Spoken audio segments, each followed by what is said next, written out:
Hello everyone! This video today is going to be talking about the IDEA. The IDEA is short for the Individuals with Disabilities Education Act. This is a law in the United States of America that grants free and appropriate education for students of all ages with disabilities. Now, this law was first introduced in America in 1975, and back then it was known as the Education for All Handicapped Children Act of 1975. Now, this law was created for a multitude of reasons, but mostly it was created because many hundreds of thousands of students with educational needs were not being met in public schools. A lot of times they were excluded, or undiagnosed disabilities really prevented them from succeeding in the regular school system. Now, as we know, as educators, we will encounter a multitude of students in our classroom with all abilities. And as educators, we need to be aware of the best ways to educate all the students in our classroom.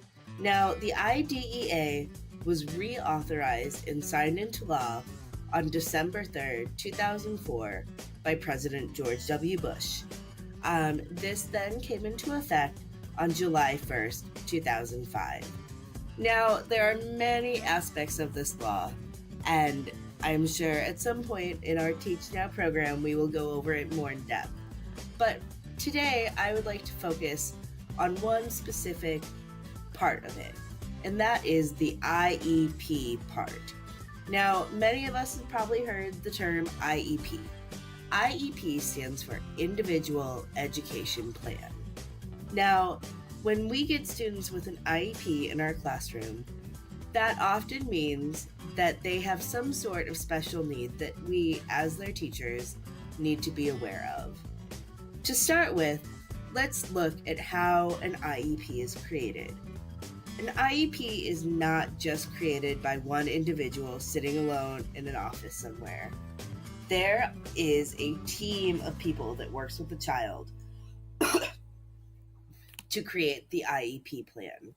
Now, that team can include the child's parents, at least one of the education of the teachers, which means as teachers, we are likely to have to sit in an IEP meeting at some point in our careers. If appropriate, IEP meetings also contain special ed teachers, any public agency personnel that work with the children, as well as any other individuals at the discretion of the parent. Personally, I have sat in IEP meetings for a variety of students for a variety of reasons. The most recent one that I sat through was not as a teacher, but as a after-school educator. I worked in an after-school program, specifically working one-on-one with a student with autism. And I was invited to his IEP meeting in order to help the other members of the team know how he behaves in an after-school setting. Now, as teachers, we just need to be aware that when we get a student in our class with an IEP, that we should read it thoroughly and try our hardest to enact all the guidelines that it stipulates. This is a part of the IDEA Act, and so it is very important for us to help make sure that all students with disabilities are included and have a thorough and the best education possible for them.